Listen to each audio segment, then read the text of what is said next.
Bonjour à tous. Alors aujourd'hui je vous présente le pomme myrtille, composé d'un biscuit Joconde, nappage neutre, parfait au cassis et une compotée de pommes. Alors pour le biscuit et le nappage neutre, ce sont deux sujets que j'ai déjà traités et je vous invite donc d'aller directement sur les vidéos que j'ai déjà traitées.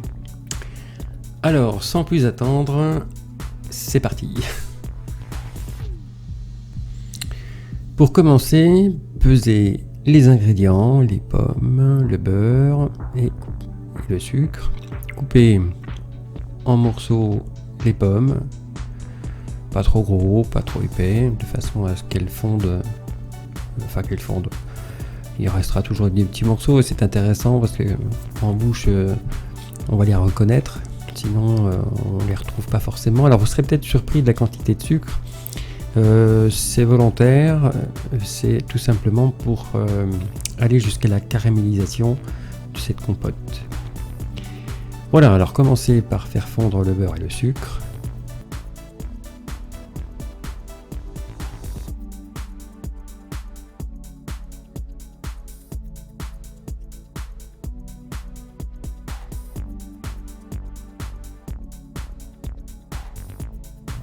Ensuite, ajoutez les pommes. Alors vous allez voir, ces pommes vont rendre beaucoup d'eau. Il va falloir que cette eau s'évapore quasiment, enfin complètement. Alors vous aurez donc quelque chose d'assez fluide au départ, voyez, comme ici. Et il faut aller jusqu'à la caramélisation, c'est-à-dire que vous allez voir, le fond va prendre un petit peu. Alors ça met quand même du temps, hein, la vidéo. Ça va très vite, mais en réalité, il faut bien 10 bonnes minutes, peut-être un peu plus, je me souviens pas exactement, mais enfin, l'essentiel, c'est que vous ayez un liquide épais. Car cette eau va pas nous servir, va pas nous aider dans le mélange final.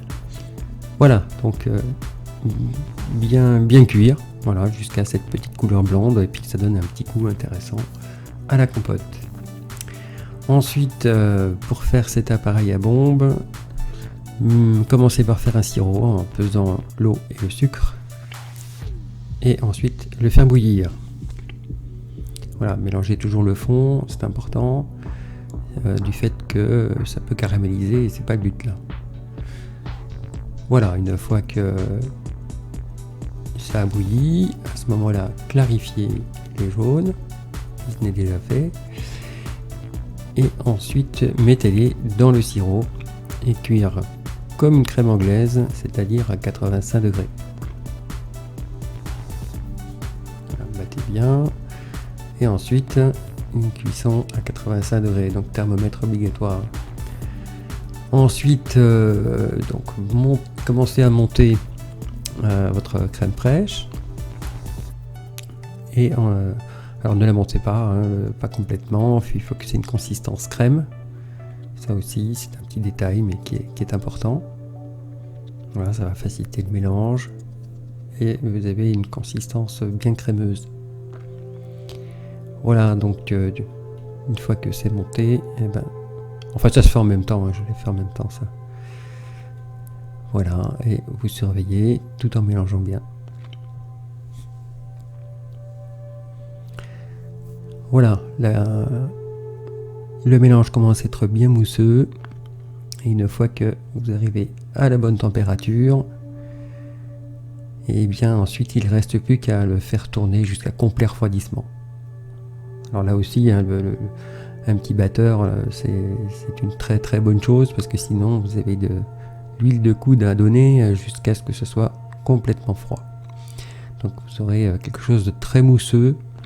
C'est ce qui fait que cet entremets est très léger. Une fois que votre gélatine qui a été préalablement mis dans l'eau, il faut enlever le surplus d'eau de manière à ce que vous ayez que la gélatine ramollie.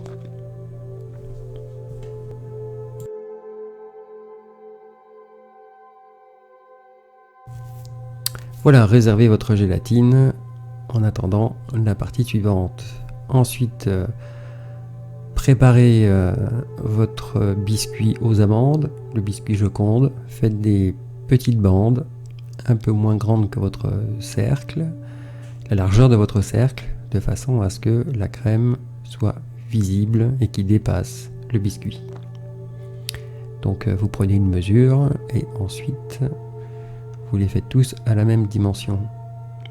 Voilà, ensuite il ne reste plus qu'à les coller sur le bord du cercle entremets et avec un petit coup de ciseau là pour que ce soit le plus net possible. Là, en fait je découpe un petit peu court. Oui, c'est un petit peu juste. Là, l'idéal c'est qu'il y ait une petite pression, donc couper un poil plus long pour que ça jointe un petit peu mieux que ce que j'ai fait là. Voilà, avec un cercle entremets un petit peu plus d'une taille en dessous, ça vous fait pile poil la taille du cercle qui lui est au-dessus. Alors commencez à faire fondre votre gélatine, allez-y doucement avec un feu très doux, ça fond à 28 degrés et ensuite une fois que c'est fondu, vous rajoutez un petit peu de cette purée de fruits, cette purée de myrtille. Mettez-en un petit peu de façon à bien mélanger la gélatine dans un premier temps. Et puis ensuite, donc, vous mettez le reste. Voilà, ça ne craint plus rien. Ça craint pas grand-chose à la chaleur. De toute façon, ça refond. Voilà, donc 28 degrés, 30 degrés maximum. C'est pas la peine de monter plus haut. Hein. Ça fait que c'est juste pour faire fondre la gélatine et de la mélanger à la purée de myrtille.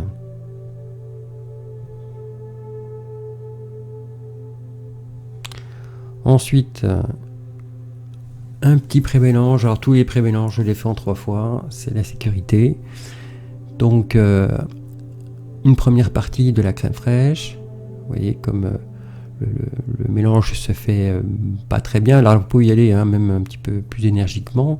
Ça craint pas grand chose du fait que vous mélangez une masse qui est très légère avec une qui est au contraire très compacte. Voilà, et le but c'est d'alléger le mélange doucement de manière à éviter que tout retombe.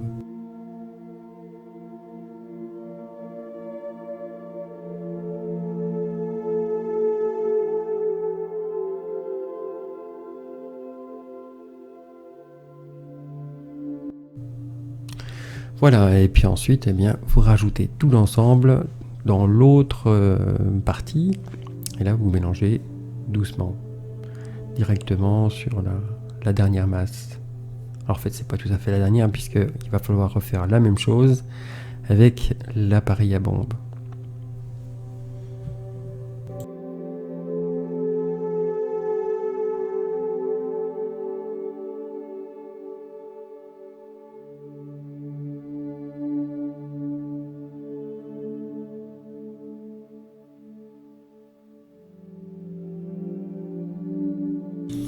Alors ça peut paraître un petit peu bizarre, ça peut surprendre un petit peu de monde, cette manière de faire, et puis ce mot un petit peu étrange d'appareil à bombe. En fait, il faut cuire les jaunes, puisque oui, la crème n'est pas cuite en définitive. Et si on met des jaunes d'œufs, ou justement à l'état naturel, vous avez un petit peu de salmonelle dedans en très petite quantité, ce qui fait que ça n'a pas de problème. Enfin, qu'il n'y a pas de problème de santé, mais malgré tout, on est quand même obligé de cuire les jaunes. Donc on fait ça séparément. Alors il y a plusieurs manières de faire, et c'en est une. Donc le sirop avec le jaune, c'est une manière de faire, il y en a d'autres, c'est pas la seule. Et l'objectif donc c'est d'abord évidemment de cuire ces jaunes pour qu'il n'y ait absolument pas de souci. Et puis ensuite, en même temps, on fait quelque chose de très léger, qui vient donner à cette crème le parfait. Donc c'est un mélange de crème fouettée, mais aussi de jaune d'œuf monté avec du sucre. Donc on retrouve très souvent dans beaucoup de recettes un mélange de jaune et de sucre. Quasiment toutes les crèmes, enfin toutes les crèmes, pas toutes, mais beaucoup. Et là l'objectif est de rendre cet appareil très, très léger. Voilà. Nous y voilà avec cette compote assez dense et bien mélanger le tout avec cet appareil léger. Alors là aussi, allez-y doucement pour éviter de faire retomber tout l'ensemble. Les mélanges délicats, j'en ai déjà parlé, mais c'est toujours la même chose, c'est-à-dire vous partez du centre et vous allez sur les bords tout en faisant tourner votre saladier, cuve, etc. Même si le mélange est rapide, c'est pas pour autant qu'il n'est pas délicat du fait que l'on part bien du centre vers les bords.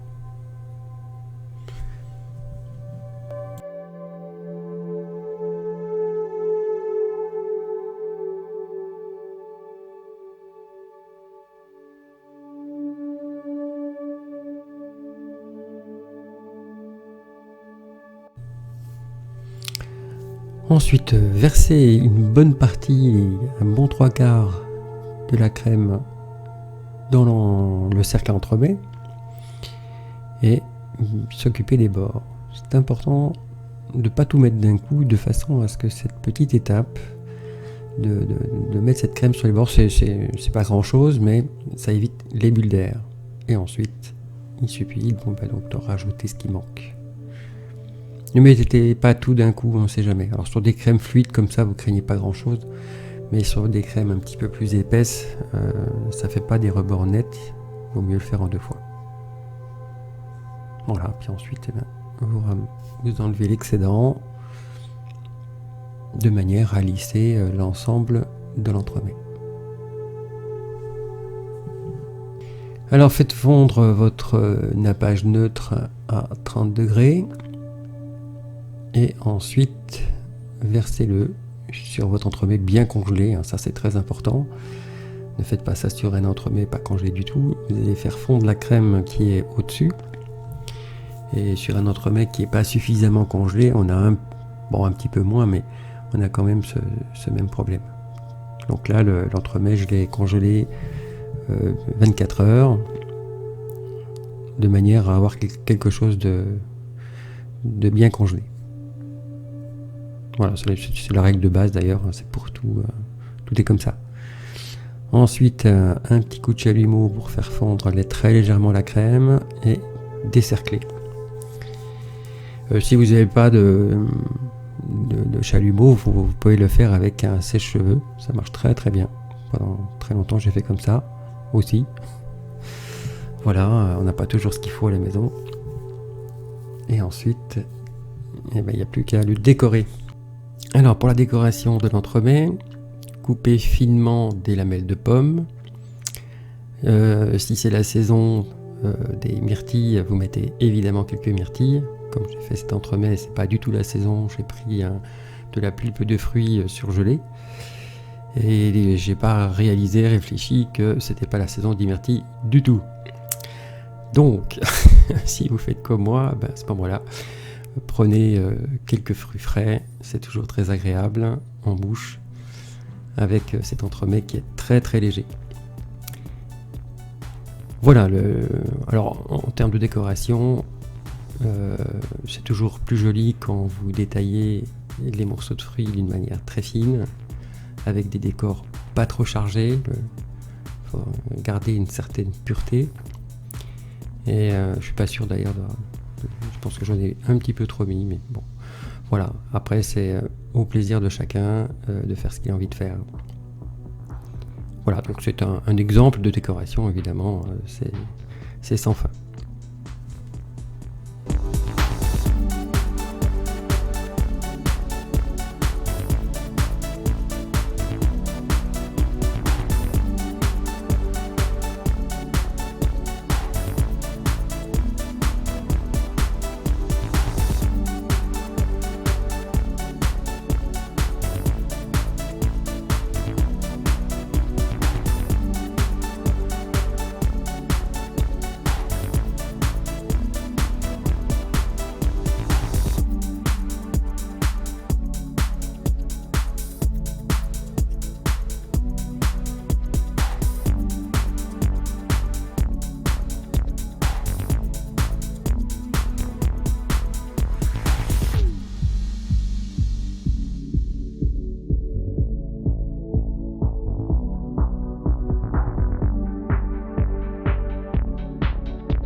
Le nappage neutre, toujours fondu à un maximum 25-30 degrés, enfin 30 degrés c'est bien, de manière à bien couvrir l'ensemble des fruits. Donc je rappelle simplement que le nappage est là pour protéger les fruits de l'air, d'abord dans un premier temps, et dans un second temps, évidemment c'est pour faire briller les fruits, faire quelque chose de joli.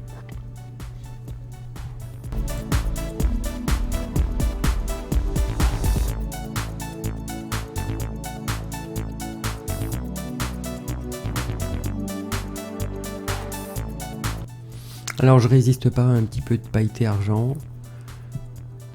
Pourquoi résister d'ailleurs? Évidemment, c'est pas une obligation. J'aime bien ce côté scintillant. Voilà, là aussi, pas trop en mettre. Voilà, j'espère que cette vidéo vous aura plu. Merci de liker si vous avez aimé. N'oubliez pas de vous abonner à ma chaîne si vous le souhaitez. Et à très bientôt pour une nouvelle vidéo.